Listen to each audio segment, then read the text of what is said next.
శ్రీ గురుభ్యో నమః. అందరికీ నమస్కారం. మనం కొద్ది రోజులుగా గురూజీ స్వామి మైత్రేయి గారు రచించినటువంటి ఒక చక్కటి ఆరోగ్యకరమైన రచన ఆలోచనలు ఆరోగ్యం అనేది మనం చదువుకుంటున్నాం కదా. అందులో మనం తొలి పలుకులో కూడా మన ఆలోచన ఎలా ఉండాలి, వ్యాధికి ఆది ఆలోచన, అది ఏ రకంగా మార్చుకోవాలి అనేది కూడా తెలుసుకున్నాం. ఆరోగ్యం అంటే ఏంటి అనే దానిలో కూడా మనం గతంలోకి భవిష్యత్తులోకి ప్రతిసారి ప్రయాణం చేస్తూ ఉంటాం. వర్తమానం అనేది ఒక వరప్రసాదం, కానీ మనం వర్తమానంలో అంటే ఈ క్షణంలో ఉండట్లేదు. అది ఎలా ఉండాలి, విశ్వ చైతన్యమే అన్నిటికీ మూలం అనే దానిలో మన భౌతిక దేహంలో ఎన్ని రకాల కణాలు, కణజాలాలు, కండరాలు, మజిల్స్, ఆర్గాన్స్, వ్యవస్థలు ఎన్నున్నాయి, వాటి పనితీరు ఏంటి, మనకి కణం చుట్టూరా నెగిటివ్ ఆలోచనలు పాజిటివ్ ఆలోచనలు నెట్వర్క్ ఎలా ఏర్పడుతుంది, నెగిటివ్ కనుక మనం ఇస్తే ఆ ఆలోచన కణ విభజన, కణ భాష ఎలా ఏర్పడుతుంది అనేవి కూడా తెలుసుకున్నాం. మనం నెగిటివ్ ఆలోచనల వల్ల ఆ నెట్వర్క్ దెబ్బతింటుంది. దానికి ప్రత్యామ్నాయంగా మన కణ భాష ప్రేమ, దయ, ముదిత, కరుణ, జాలి ఇలాంటివి పెంపొందించుకుంటే చక్కటి ఆరోగ్యకరమైన జీవన విధానం మన సొంతం అవుతుంది అనేది తెలుసుకున్నాం. ఈరోజు మనం మనసుతో మనుగడలో మెలకువ అవసరం అనే 4వ టాపిక్ చదివేసుకుంటాం. ఓకే, మనం గతంలో అజాగరూకత వల్ల మనం ఎన్ని రకాలుగా డిస్టర్బ్ ఫీల్ అవుతాం అనేది తెలుసుకున్నాం. ఇక్కడ మనసుతో మనుగడలో మెలకువ అవసరం. మెలకువ అంటే అవేర్నెస్, అంటే జాగరూకత. మన మనస్సుతో మనం ఆలోచించే విధానంలో వాటిలో మెలకువ అవసరం, జాగరూకత అవసరం అనేది తెలుసుకుంటున్నాం. మనసు అంటే జ్ఞాపకాలు, నమ్మకాలు, ఊహలు, పథకాలు, ఆశలు, కోరికలు, అలవాట్లు. మన మనసు ఎన్ని రకాలుగా ఉంటుంది, అసలు ఏంటి మనసు అంటే అనేది ఇక్కడ వివరించారు. మనసు అంటే జ్ఞాపకాలు, నమ్మకాలు, ఊహలు, పథకాలు, ఆశలు, కోరికలు, అలవాట్లు. వీటన్నిటికీ మనసు ఒక గొడౌన్ లాంటిది. మనం ఇన్నాళ్ళు మన ఇంట్లో సరుకులు, మన ఇంట్లో వస్తువులు దాచుకోవడానికి ఒక చిన్నపాటి అల్మారీ లాంటి గొడౌన్ లాంటిది పెట్టుకుని అందులో అన్నీ పెట్టుకోవడమే అలవాటు. అలాగే కంపెనీల్లో వాటిలో కూడా అన్నీ స్టోర్ చేయడానికి ఒక గొడౌన్ అవసరం అనుకున్నాం. కానీ ఇక్కడ మన మనసే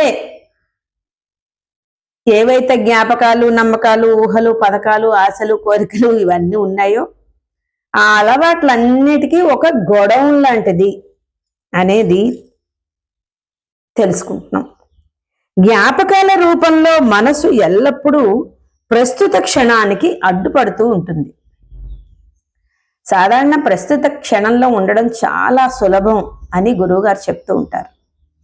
కానీ మనకున్న ఇవన్నీ ఉన్నాయి కదా, పైన మన అలవాట్లు ఏవైతే ఉన్నాయో అవన్నీ జ్ఞాపకాల రూపంలో ఈ క్షణానికి అడ్డుపడుతూ ఉంటాయట. గత స్మృతులే మానసిక పరమైన అభిప్రాయాలుగా, నడవడికలుగా మారుతాయి. మనం గతంలో ఏర్పరచుకున్న అభిప్రాయాలే కదా ఈ క్షణంలో మనకి ఏముంటుందండి, ఎవరి మీదైనా ఏ అభిప్రాయమైనా ఎందుకు ఉంటుంది? ఈ క్షణం ఈ క్షణంగానే జీవిస్తాం కదా. అలా కాకుండా మన అలవాట్లైన ఇవన్నీ ఉన్నాయి కదా, నమ్మకాలు, ఊహలు, అవన్నీ మనకి గత స్మృతులుగా, మానసిక పరమైన అభిప్రాయాలుగా, నడవడికలుగా మారుతాయి. ఇప్పుడు మనం ఏవైతే ప్రవర్తిస్తున్న తీరు మన గత స్మృతులే అంటున్నారు. ఒక విషయం పట్ల కానీ వ్యక్తి పట్ల కానీ ఏర్పడిన అభిప్రాయాలే మనసు కాబట్టి మనం ఎల్లప్పుడూ సానుకూలమైన అభిప్రాయాలతో ఉండడానికి సాధన చెయ్యాలి. ఒక విషయం పట్ల కానీ వ్యక్తి పట్ల కానీ ఏర్పడిన అభిప్రాయాలే మనసు. ఎంత చక్కగా ఇందులో వివరించారో అంటే అసలు మనం గనక ఇది జీవన విధానానికి అనుసంధానం చేసుకుంటే గనక అసలు జీవితం మారిపోతుందండి. ప్రయత్నం చేద్దాం. వ్యక్తి పట్ల కానీ ఏర్పడిన అభిప్రాయాలే మనసుగా ఏర్పడుతుంటాం కాబట్టి మనం ఎల్లప్పుడూ సానుకూలమైన అభిప్రాయాల్ని సాధన చేయడానికి ప్రయత్నం చేద్దాం. అంటే మనం పక్క వాళ్ళ మీద అభిప్రాయం పాజిటివ్గా ఏర్పరచుకోవడానికి ప్రయత్నం చేద్దాం. అందుకే భౌతికంగా ఉనికి లేని మనస్సు అనబడే మాయను మొదట అర్థం చేసుకోవాలి. భౌతికంగా ఉనికి లేదు, అది మళ్ళా శరీరం అది లేదు కదండి, ఉనికి లేదు అసలు దానికి. ఆ ఉనికి లేని మనసును అదే మాయ, మాయ అని చెప్తున్నారు. అంటే ఇదంతా ఒక మాయ. దాన్ని అసలు ఎలా మన మనసు ప్రవర్తిస్తోంది, మనని ఏ రకంగా నడిపిస్తోంది, మనకే తెలియకుండా గతంలోకి భవిష్యత్తులోకి ఎలా వెళ్ళిపోతున్నాము, ఆలోచనల్లో కోరికపోయి ఆ పరంపరలో ఉండిపోతున్నాము అనేది తెలుసుకొని అర్థం చేసుకోవాలట. తర్వాత దాన్ని చెడు వర్తనలకు లోను కాకుండా సంస్కరించుకోవాలి. ప్రతి వారిలోనూ కూడా ఒక నెగిటివ్ ఉంటుందండి. ప్రపంచం అంతా ఈ నెగిటివిటీ లేకపోతే మనం కూడా నిజంగా ద్రష్టలు గురువులు అయిపోతాం కదా. అలా కాకుండా సాధనతో నెమ్మదిగా, ఒకేసారి మారలేం కానీ నెమ్మదిగా మనకి మన అభిప్రాయాలు అవి కూడా మనసుగా ఏర్పడిపోతాయి. కాబట్టి భౌతికంగా ఉనికి లేని మనస్సుని మొదట ఆ మాయను అర్థం చేసుకోవడానికి ప్రయత్నించాలి. ప్రయత్నించిన తర్వాత నెమ్మదిగా దాన్ని చెడు వర్తనలకు, అంటే మనలో ఉన్న నెగిటివ్ మనకు తెలుస్తుంది, అది నెమ్మదిగా అలా ఉండకుండా ఉండడానికి ప్రయత్నం చేసుకుని సంస్కరించుకోవాలట. ఆ తర్వాత దాన్ని అధిగమించాలి. మనలో అర్థం చేసుకోవడమే చాలా అద్భుతం అండి. మనలో నెగిటివ్ మనం ఒప్పుకోవడం, మనకి మనమే ఒప్పుకోవడం అనేది ఒక గొప్పతనం. దాన్ని నెమ్మదిగా మనకి తెలుసు కాబట్టి దాన్ని అధిగమించడానికి ప్రయత్నం చేయాలి. ప్రతి వ్యక్తి యొక్క మనసు సానుకూల దృక్పథాలను అలవర్చుకుని స్వచ్ఛమైన దైవికమైన మనస్సుగా మారాలి. ఎప్పుడైతే మనలో నెగిటివిటీ, కోపం, ఈర్ష, అసూయ, ద్వేషం, లేకపోతే మన మీదే మనకి కోపం, మన మీదే మనకి ద్వేషం, ఇవన్నీ నెమ్మదిగా సానుకూల దృక్పథాలుగా మార్చుకుని స్వచ్ఛమైన దైవికమైన మనస్సుగా మారాలట. మనసు మన ఎదుగుదలకైనా పతనానికైనా ఒక పరికరం లాంటిది కాబట్టి దాన్ని మనకు అనుగుణంగా ఎలా వాడుకోవాలి అనే విషయాన్ని మనం క్షుణ్ణంగా తెలుసుకోవాలి. మన మనసే మన ఎదగడానికి కానీ మన నాశనం అయిపోవడానికి కానీ ఒక పనిముట్టు లాంటిదిట. కాబట్టి దాన్ని మనకి అనుగుణంగా ఎలా వాడుకోవాలి అనే విషయాన్ని మనం క్షుణ్ణంగా అర్థం చేసుకోవాలట. అంటే ముందే చెప్పారు కదా, మనసు అనబడే మాయను మొదట అర్థం చేసుకోవాలి, తర్వాత దాన్ని చెడు వర్తనలకు అలవాటు కాకుండా సంస్కరించుకోవాలని చెప్పారు కదా. అదే మళ్ళీ ఎంత చక్కగా చెప్తున్నారో వినండి. మనసు మన ఎదుగుదలకైనా పతనానికైనా ఒక పరికరం లాంటిది కాబట్టి దాన్ని మనకు అనుగుణంగా ఎలా వాడుకోవాలి అనే విషయాన్ని మనం క్షుణ్ణంగా తెలుసుకోవాలి. మనం క్షుణ్ణంగా తెలుసుకోవాలంటే ఎలా తెలుసుకోవాలి? ముందు మనమేంటో మనం అర్థం చేసుకోవడానికి ప్రయత్నం చెయ్యాలి. సాధారణంగా ఎక్కువ సందర్భాల్లో మనం విచక్షణ కోల్పోయి మనసుని ఎలా ఆడిస్తే అలా ఆడుతూ దాన్ని సేవకులుగా మసలుకుంటాం, దానికి సేవకులుగా మసలుకుంటుంటాం. ఎక్కువ సందర్భంలో మనకి విపరీతమైన ఆవేశం వచ్చేస్తుంది, ఆ క్షణంలో కోపం వచ్చేస్తుంది. అప్పుడు ఏం మాట్లాడుతున్నాము, ఎలా ప్రవర్తిస్తున్నాము అనే విచక్షణ కూడా లేకుండా కోల్పోయి, మనసు అంటే మన మైండే కదా, అలవాట్లకి, ఊహలకి, పథకాలకి, ఆశలకి ముఖ్యమైనది.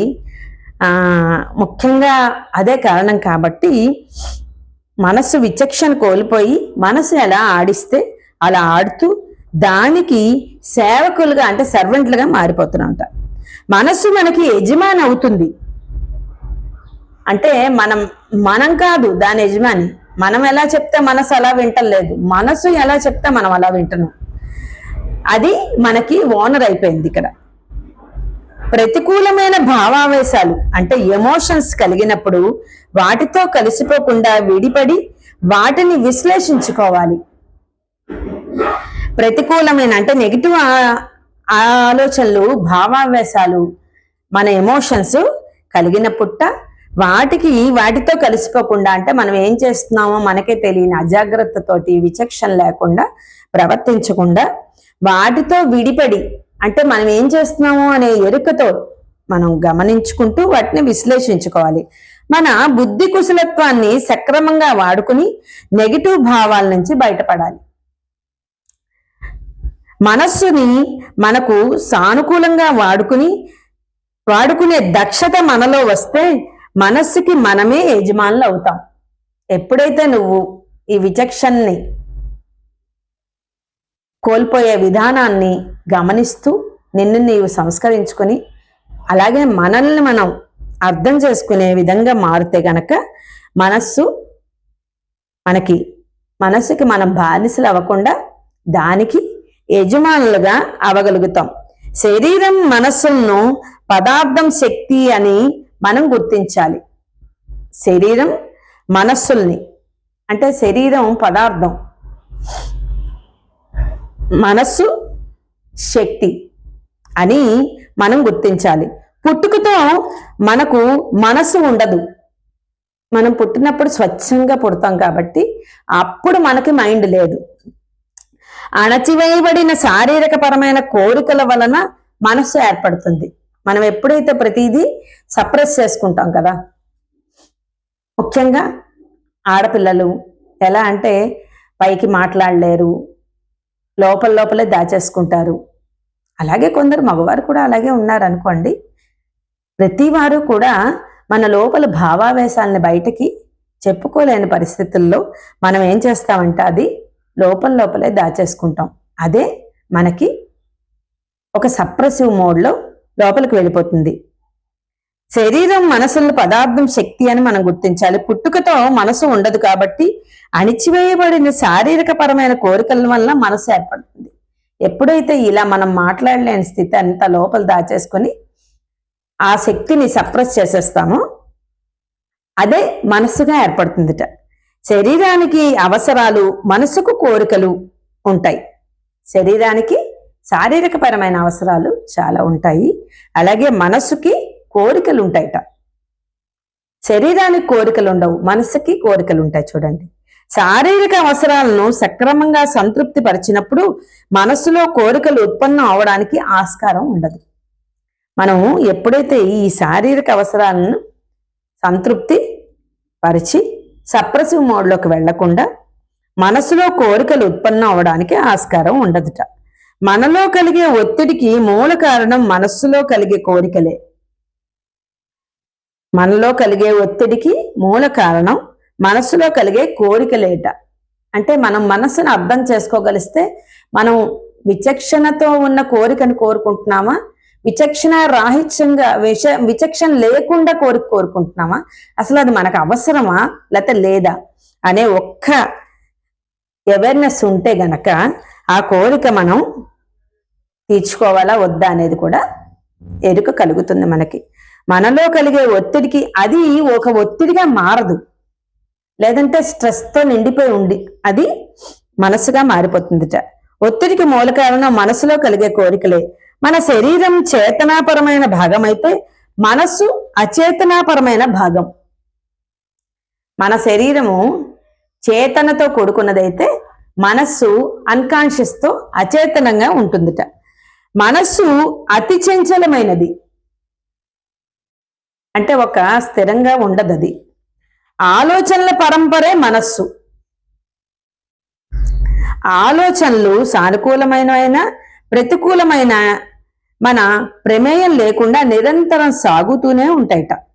ఆలోచనలు మనకు తెలియకుండా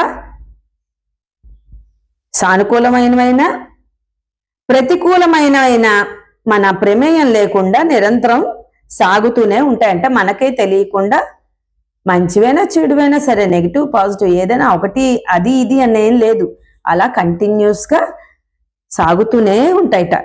మనసుకు ఎప్పుడూ రెస్ట్ ఉండదు. మనం ఏ క్షణాన కూడా ఈ ఆలోచనల వల్ల, ఈ స్ట్రెస్ వల్ల మనం ఎప్పుడైతే లోపల సప్రెసివ్ మోడ్లో ఉంటామో అది మనకి ఒత్తిడి కలుగుతుంది. కాబట్టి ఆ ఒత్తిడిలో మనం ఏం చేస్తున్నామో మనకే తెలియకుండా అవి అవిశ్రాంతంగా ఆలోచనలు సాగుతూనే ఉంటాయట.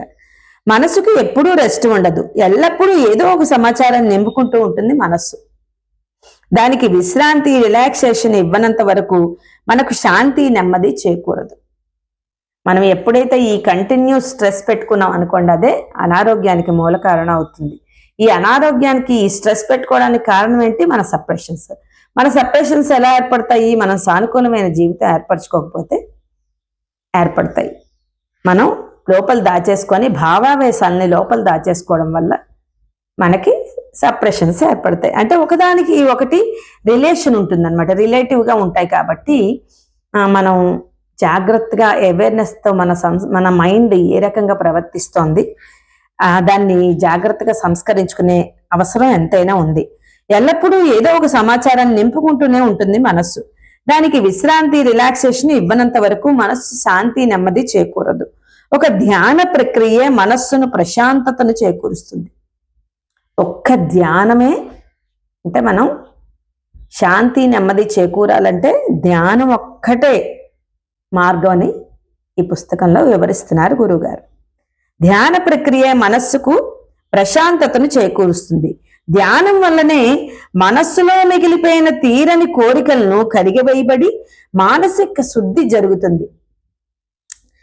ధ్యానం చేయడం వల్ల మనకి ఎప్పుడైతే ఈ లోపల సప్రెసివ్ మోడ్లో మిగిలిపోయి ఉన్న కోరికలు అన్ని ధ్యానం ద్వారా కడిగివేయబడతాయట. అంటే మనకి ఎన్ని రకాల చిట్కాలు, ఎన్ని రకాల అంటే ఎలా మార్చుకోవాలి అనే విధానాల్ని చక్కగా తెలియజేస్తున్నారు ఇందులో. ధ్యానం వల్ల మనస్సులో మిగిలిపోయిన తీరని కోరికలన్నీ కడిగివేయబడి మానసిక శుద్ధి జరుగుతుంది. అప్పుడు మనం ఎప్పుడైతే ధ్యానం చేస్తామో ఆ ధ్యానం వల్ల మనం ఏం చేస్తున్నామో కూడా మనకి తెలుస్తుంది. మన శరీరంలో ఒక చేయిని కదపాలన్నా, కాలు కదపాలన్నా మొదట దానికోసం మనం సంకల్పం చేసుకోవాలి. మన శరీరంలో ఒక చెయ్యి కదపాలన్నా, కాలు కదపాలన్నా మొదట దానికోసం మనం సంకల్పం చేసుకోవాలి. అలా కాకుండా మన ప్రమేయం లేకుండా అవి కదులుతుంటే అది అనారోగ్య లక్షణం అన్నట్టే కదా. ఇప్పుడు మనకు చెయ్యి ఉందండి, ఇలా సెకండ్కి కదిలిపోతుంది అనుకోండి, డాక్టర్ దగ్గరికి ఖచ్చితంగా వెళ్తాం కదా, అది అనారోగ్యపు లక్షణం కదా. అదే మన మనస్సు, శరీరం ఒకదాంతో ఒకటి అనుసంధానం అయి ఉంటే గనక మన చెయ్యి లేవాలన్నా దించాలన్నా కూడా మనకి సంకల్పం అనేది జరుగుతుంది లోపల. అలాగే మనస్సును కూడా మన ఇష్టాన్ని బట్టి కాకుండా దానంతటా అదే నిరంతరం ఆలోచిస్తూ ఉంటే అది కూడా ఒక అనారోగ్య లక్షణం అని మనం తెలుసుకోవాలి. ఎప్పుడైతే మనకి చేతులు, కాళ్ళు మనకి తెలియ చేతులు ఇలా ఊగిపోతూ ఉంటామో మనం వెంటనే డాక్టర్ దగ్గరికి పరిగెట్టేస్తాం. ఏంటో డాక్టర్ గారు ఇలా చెయ్యి చూడండి, మా వాడు ఆ చెయ్యి అలా ఊగుతూనే ఉంది అని. దాన్ని గుర్తించాం మనం. కానీ మన మనస్సుకు విశ్రాంతి లేకుండా అవిశ్రాంతంగా అలా నిరంతరం ఆలోచనలు సాగిపోతూ ఉంటే గనక అది కూడా అనారోగ్య లక్షణం అని మనం తెలుసుకోవాలట. మనస్సుని నియంత్రించి అనవసరమైన ఆలోచనలు రాకుండా క్రమశిక్షణలో ఉంచగలిగితే మన శక్తి ఖర్చు కాకుండా నిలువలో ఉంటుందిట. ఎప్పుడైతే మనం ఈ నిరంతరంగా సాగుతున్న ఆలోచనలు రాకుండా ఒక క్రమశిక్షణలో ఉంచగలిస్తే అంట మన శక్తి అంటే మనస్సు ఖర్చు కాకుండా నిలువలో ఉంటుందిట. మనశ్శక్తి అనవసరంగా ఖర్చు చేయకుండా ఇలా భద్రపరుచుకున్నప్పుడు మన ఆలోచనలో శక్తి పెరిగి మనం అనుకున్న రీతిలో అవి జరగడానికి అవకాశం ఉంటుంది. మనం మంచి సంకల్పాలు చేసుకోవాలని, మనం విశ్వ చైతన్యమే అన్నింటికీ మూలం అనే ఎపిసోడ్లో మన టాపిక్లో మనం చదువుకున్నాం. కాబట్టి అలా సంకల్పం చేసుకున్న మంచి సంకల్పాలు మనకి నెరవేరాలంటే మనశ్శక్తి అనవసరంగా ఖర్చు చేయకుండా ఇలా భద్రపరుచుకున్నప్పుడు మన ఆలోచనల్లో శక్తి పెరిగి మనం అనుకున్న రీతిలో అవి జరగడానికి అవకాశం ఉంటుంది అని చెప్తున్నారు. ఒత్తిడితో కూడిన ఆలోచనలు మానసిక లోకంలో అశాంతిని, కలతను కలిగిస్తాయి. మనం గత దానిలో చదువుకున్నాం, మన ఆలోచనలు మన మనసులో కర్మలుగా ఏర్పడుతున్నాయి అని. ఒత్తిడితో కూడిన ఆలోచనలు మానసిక లోకంలో, అంటే ఎప్పుడైతే ఈ స్ట్రెస్తో కూడిన జీవన విధానం ఏర్పడితే కనుక మానసిక లోకంలో, అంటే మన మనస్సు అనే లోకంలో అశాంతిని, కలతని కలిగిస్తాయట. ఆలోచనలు ఎడతెరిపి లేకుండా సాగుతున్నప్పుడు మనలోని శక్తి, సృజనాత్మకత క్షీణిస్తుంది. ఎడతెరిపి లేకుండా సాగిపోతున్నప్పుడు ఎప్పుడైతే ఆలోచనలు క్రమశిక్షణగా ఉంచుకున్నాము అంటే దానివల్ల మనకి అశాంతి, కలత లేకుండా ఉంటాయి. అలాగే ఇప్పుడు ఎడతెరిపి లేకుండా సాగుతున్న ఆలోచనల వల్ల శక్తి, సృజనాత్మకత మనకి క్షీణిస్తుందిట. ఆలోచనలు నిరంతరంగా సాగకుండా ఒక ఆలోచనకు మరో ఆలోచనకు మధ్య వ్యవధి ఉండాలట. కంటిన్యూస్గా అలాగా వెళ్ళిపోకుండా వ్యవధి ఉండాలట ఒక క్రమక్రమంగా ఈ వ్యవధిని పెరిగినప్పుడే మనలో ఉత్పన్నమైన ఆలోచనలు సక్రమైనవి, ఉన్నతమైనవిగా ఉంటాయట. ఈ వ్యవధి పెరగాలంటే ఏం చేయాలి? మనం ధ్యానం చేయాలి. ఆ ధ్యానం వల్ల మనకి ఈ వ్యవధి, మన లోపల ఏం జరుగుతున్నాయి అన్నది తెలుసుకుంటాము. ఆ తెలుసుకోవడం వల్ల మనకి మనలో ఉత్పన్నమయ్యే ఆలోచనలు సక్రమమైనవి, ఉన్నతమైనవిగా ఉంటాయట. అంటే సంస్కరించుకోగలుస్తాం అన్నమాట. ఆలోచనల ప్రవాహానికి అడ్డుకట్ట వేయగలిగినప్పుడే మనలో శాంతి నెలకొంటుంది. మనం ఏదైనా ఒకటి ఆలోచన చేస్తున్నప్పుడు అన్కాన్షియస్గా చేస్తూ అలా కంటిన్యూస్గా వెళ్ళిపోయి సడన్గా మనకు ఒక మెలకు వస్తుంది, అరే మనం ఇంతసేపు చాలాసేపు నుంచి ఆలోచించుకుంటూ ఉండిపోతున్నాము అని ఒక ఎరుకు కలిగినప్పుడు ఆ ప్రవాహానికి అడ్డుకట్ట వేస్తే మనకి మనస్సు ప్రశాంతంగా ఉంటుందిట. దీనికి ధ్యానమే ఉత్తమమైన అనుకరణమైన పద్ధతి. దీనికి ఏం చెయ్యాలి? ముఖ్యంగా ఉత్తమమైనది ఏమిటి? ధ్యానం. దీనికి ధ్యానమే ఉత్తమమైన అనుసరణీయమైన పద్ధతి. ధ్యానం ఒక్కటే మార్గం అని వివరిస్తున్నారు ఇందులో.